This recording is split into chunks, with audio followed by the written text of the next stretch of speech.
Friends, नमस्कार।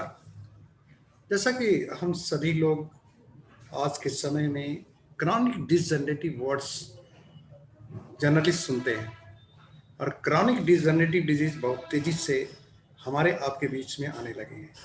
Chronic डिसजनरेटिव disease का मतलब वो बीमारियां जो लंबे समय के बाद हमें आपको दिखती हैं और ये बीमारियां जब शरीर में जगह बना लेती हैं तो फिर आप उनसे निजात शायद ही पाए। इसलिए हमें आपको सतर्क रहने की जरूरत है।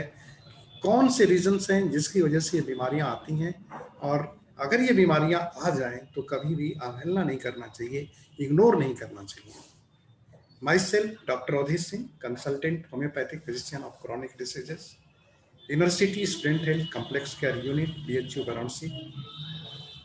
फ्रेंड्स, एज ए डॉक्टर, जिस तरीके से बीमारियों का स्तर यंग जनरेशन में दिखने लगा है, वो बीमारियां जो 60-70 साल की एज में हमारे आपके लोगों को हुआ करती थी, वृद्ध जनों को, वो बीमारियां यंग जनरेशन में आने लगी है। और बहुत सारे केसेज में ये भी देखने को मिलता है कि वो अर्ली बॉर्न बेबीज हैं या कह सकते हैं कि अर्ली किड्स हैं, उनके अंदर भी वो बीमारियां देखने को मिली। इसका मतलब क्या है? एज हमारी बेशक 5-10 साल, 15 साल, 20 साल की हो सकती है, लेकिन जो शरीर के ऑर्गन्स हैं वो ये बता रहे हैं कि उनकी एज 60 साल, 65 साल, 70 साल हो गई है। जब किसी व्यक्ति का जांच कराया जाता है और उसका लीवर प्रोफाइल या विसरा कह सकते हैं, वो उनका स्तर बहुत ही बदतर हो चुका होता है उनकी फाइंडिंग में, तो आपको क्या लगता है कि उनकी एज आपकी एज से टैली कर रही है? बर्थ एज से क्या आपको टैली करता है? बर्थ एज के अनुसार है क्या? इस चीज को हमें आपको जरूर समझना चाहिए। प्रायः हम लोग इस चीज को गौर नहीं करते। हमें लगता है कि एक बीमारी है और ये बीमारी ठीक हो जाएगी, निसंदेह ठीक हो जाएगी, लेकिन ठीक हो जाएगी कि कंट्रोल में रहेगी, ये हमें आपको समझने की जरूरत है। इग्नोर कभी मत करिए। जैसा कि हम लोग के भोजन में इस तरीके का एंट्री हुआ है जो हमारे शरीर में न्यूट्रिशन डेफिशिएंसी को लीड करता है, हम सभी लोग जानते हैं। अन्न, जल, फल और सब्जियां जिस तरीके से उगाई जाती हैं, किस तरीके से इनके अंदर आर्टिफिशियल मैन्यूल्स का जो एंट्री होता है, केमिकल का एंट्री होता है, रासायनिक खादों का, उसमें प्रचुरता कुछ ही मिनरल्स की होती है, बाकी उनके अंदर वो प्रचुरता नहीं होने की वजह से डेफिशिएंसी ऑलरेडी उन प्लांट्स में होती है, चाहे फल के रूप में हो, सब्जी के रूप में हो, चाहे अन्न के रूप में हो। उसी तरीके से हम ये भी जानते हैं कि हाइब्रिड सीड का जब से प्रचलन चला तो बहुत सारी सुंदरता के ऊपर देखने वाले लोग, जो कि बहुत सुंदर कलर के होते हैं, हाइब्रिड्स, रंग बिरंगे फल और सब्जियां होते हैं, ताजे दिखते हैं, उनके आकर्षण में जब लोग गए तो उनके शरीर में डिफिशियंसी और लेट की, साथ में पैदा करने से लेकर भोजन की थाली तक पहुंचने में बहुत ज्यादा डिटेरिएशन होता है न्यूट्रिशन का। और ये न्यूट्रिशनल लैकनेस जो होता है तत्काल आपके जीवन में प्रभाव नहीं दिखाएगा, धीरे धीरे दिखाएगा। और एक लंबे समय के बाद, 2 साल, 5 साल, 10 साल, 20 साल के बाद एक क्रॉनिक डिजनरेटिव डिजीज के फॉर्म में जाता है, जैसे डायबिटीज हो, हार्ट अटैक हो, ब्लड प्रेशर हो, ऑस्टियोआर्थराइटिस हो, विजुअल इंपेयरमेंट हो, लीवर डिसऑर्डर हो, सर्वाइकल का प्रॉब्लम हो, माइग्रेन हो। उसी तरीके से आपको ओवरवेट, जो आज की बहुत बड़ी समस्या बनती चली जा रही है, आप उसको देखें तो ये सब कुछ एक दिन में नहीं बनता। लिटिल चेंज हमेशा इग्नोर किए जाते हैं और हमारे जीवन में जो परिवर्तन लंबे समय के बाद आया है, निसंदेह वार्निंग तो शुरू में मिल जाती है, लेकिन हम उसको इग्नोर भी करते हैं और साथ में एक ट्रीटमेंट पॉइंट ऑफ व्यू से देखते हैं। प्रायः हमारे आपके दिमाग में आता है कि हम ट्रीटमेंट कराएंगे और हम ठीक हो जाएंगे। ट्रीटमेंट किन चीज़ों का होता है? बीमारियों का होता है, निसंदेह उन बीमारियों का होता है जो ऐसी बीमारियां जिनके लिए मेडिसिन जो है उनको जड़ से खत्म करे। इसमें दवाई का कोई रोल नहीं हो सकता। दवाई तो कंट्रोल करेगी, मेडिसिन पर कंट्रोल करेगी। ठीक तो हम उन भोजन से होते हैं जो अपने शरीर में डालते हैं। इसलिए किसी भी बीमारी को लाइटली नहीं लेना चाहिए। जैसे स्टार्टिंग आप सर्वाइकल स्पॉन्डिलाइटिस की स्टार्टिंग है, डॉक्टर बोलते हैं कि अभी थोड़ा सा चेंज हुआ है और ये कोई बड़ी बात नहीं है। माय डियर फ्रेंड्स, ये चेंज ही सालों का है, सालों के बाद ये चेंज है। कोई एक्यूट इन्फेक्शन नहीं है, कोई पैथोजेनिक इन्फेक्शन नहीं है कि आपको एक दिन के अंदर आ गया और असर दिखा दिया, ऐसा नहीं है। अगर आंखों की रोशनी में कमी आ रही है तो कमी आने के पहले हमारी एक लंबी पैथोजेनेसिस के बाद पैथोलॉजिकल फाइंडिंग आई है, और ये फाइंडिंग बता रही है कि एक लंबी यात्रा आपके शरीर में हो चुकी है और इसको लाइटली नहीं लेना चाहिए। जनरली लोग इग्नोर करते हैं और जीवन यात्रा में एक बीमारी भी शामिल हो जाती है।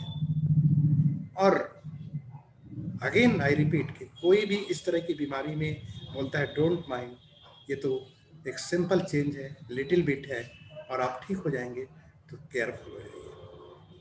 आपको समझना चाहिए कि क्रॉनिक डिजेनरेटिव डिजीज एक ऐसी बीमारी है जो शरीर में लंबे समय तक होने के बाद हुई है और लॉन्ग टाइम तक न्यूट्रिशन डेफिशिएंसी को लीड करने से हुई है। तो निसंदेह मेडिसिन कंट्रोल तो कर सकता है, क्योर नहीं कर सकता। तो क्योर करने के लिए आपके उन न्यूट्रिशनल डेफिशिएंसी जो है, जो न्यूट्रिशनल वैल्यू की कमी है, उसको ऐड करना होगा। और जब तक न्यूट्रिशन वैल्यू को ऐड नहीं करेंगे तब तक आप रिकवरी के बारे में नहीं सोच सकते। आप एक हेल्दी, जो आपके आर्गन्स हैं, जो भी आर्गन्स की कोई बीमारी है, उस आर्गन को हेल्दी बनाने के लिए जरूरी है आपको न्यूट्रिशन वैल्यू को ऐड करना, लेकिन वो भी एक लिमिट तक है। ऐसा नहीं है कि शरीर में क्रॉनिकसिटी लंबे समय से डेवलप हो जाए और कोई न्यूट्रिशन वैल्यू उसको तुरंत ठीक कर दे। इसलिए आपको ये समझ होना चाहिए कि आज के समय में जो क्रॉनिक डिजेनरेटिव डिजीज है, फॉर द टाइम बीइंग रोगी बनने का नहीं है, जीवन पर्यंत तक बने रहने का है। तो ऐसी स्थिति में आप अपने शरीर के अंदर अपने भोजन के साथ उस न्यूट्रिशन वैल्यू को ऐड जरूर करिए। और ये आपको जो आपके भोजन में ऐड करने वाले हैं, ये भी ध्यान रखिए कि क्या ऐड करने वाले हैं। जिस तरीके का पहले खाते थे, आज खाते हैं, वो सारी चीज़ें दोबारा खाने वाले हैं और उनको बस ऐड करने वाले हैं, लेकिन उनके साथ केमिकल की एफिशिएंसी बढ़ने वाली है, इनऑर्गेनिक केमिकल की एफिशिएंसी बढ़ने वाली है, और वो एफिशिएंसी लीड करके क्रॉनिक डिजेनरेटिव डिजीज को बनाए रखेगी। तो इसी वजह से सप्लीमेंट्री योग आया। यहाँ पर डाइट सप्लीमेंट जो है, न्यूट्रिशनल सप्लीमेंट के रूप में जो है, आपके डाइट में जो न्यूट्रिशन वैल्यू की कमी है उसको पूरा किया जाए। उसमें वर्ल्ड की top most leading brand Nutrilite है। न्यूट्रीलाइट 1932 से ऑलमोस्ट, अगर हम इसको कैलकुलेट करें तो 85, 86, 87 ईयर्स पुरानी कंपनी है और ये most trusted brand of the world है।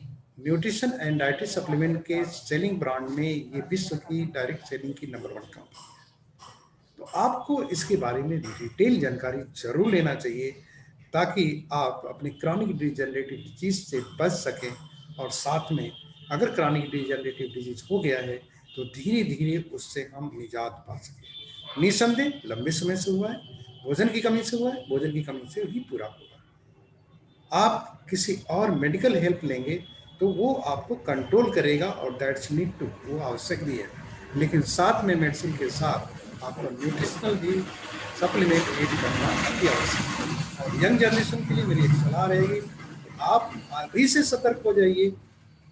हर फैमिली के लोगों को सतर्क हो जाना चाहिए कि अपने भोजन में न्यूट्रिशन वैल्यू को जरूर ऐड करें। अगर आप फल सब्जियों से ऑर्गेनिक फार्मिंग के थ्रू ऐड कर सकते हैं, that is so much so good. अगर आप नहीं पूरा कर सकते हैं तो न्यूट्रिशनल वैल्यू जरूर ऐड करिए और वर्ल्ड की top most leading brand Nutrilite को जरूर अपने दिमाग में रखिए। मैं प्रमोट नहीं कर रहा हूँ, लेकिन मैं जानता हूँ कि न्यूट्रीलाइट वर्ल्ड की टॉप मोस्ट लीडिंग ब्रांड है और हर तरीके के वो सप्लीमेंट बनाती है जो आपके डाइट में कमी होने की वजह से तरह तरह की बीमारियां हो रही हैं। तो माय डियर फ्रेंड्स, हमें आपको इन बातों को ध्यान में रखना है कि अपने भोजन में जो कमी है उसको हमको पूरा करना है। अगर पूरा नहीं करेंगे तो आने वाले वक्त की उन परेशानियों को से सफर होने के लिए तैयार रहना। बेहतर क्या है, आने वाले वक्त में जो बीमारी होने वाली है उससे बचें, या बेहतर है कि हो जाए तो ट्रीटमेंट कराएं और इसके बाद जीवन यात्रा बीमारियों के साथ हो। क्या आपके लिए बेहतर हो सकता है? जस्ट इवेंट तो थिंक इट, आपको विचार करना है। मेरी सलाह है कि आप इस पर जरूर विचार करें। क्या आप भोजन करते हैं, एक बैलेंस डाइट के साथ बैलेंस न्यूट्रिशन भी है? क्या आप बैलेंस न्यूट्रिशन लेते हैं डाइट के साथ? क्या आपके डाइट में बैलेंस न्यूट्रिशन देने की क्षमता है? ये जरूर जानना चाहिए। क्या protein, carbohydrate, mineral, vitamin, fat और वाटर का जो कंपोजिशन है आपकी बॉडी का, उसके अनुपात में भोजन लेते हैं? और अगर लेते हैं तो क्या भोजन में वो न्यूट्रिशनल वैल्यू देने की क्षमता है? ये एक बहुत बड़ा क्वेश्चन है। डाइट तो सब कोई लेता है, क्या न्यूट्रिशन वैल्यू प्रॉपर लेता है? इसकी बृहद जानकारी के लिए आपको कांटेक्ट कर सकते हैं मुझसे, और आप इसकी राइट इंफॉर्मेशन ले सकते हैं कि अपने आने वाले वक्त में उन बीमारियों से बचने के लिए जो बड़े बड़े मल्टी मल्टी स्पेशलिटी सेंटर की तरफ ले जाने वाले हैं, कैसे बचें। That's unit. तो ओके माय डियर फ्रेंड्स, इसी जगह मैं अपने प्रेजेंटेशन को कंप्लीट करूंगा, और आप सभी को मेरा नमस्कार, और आप स्वस्थ जीवन के बारे में जरूर विचार करें।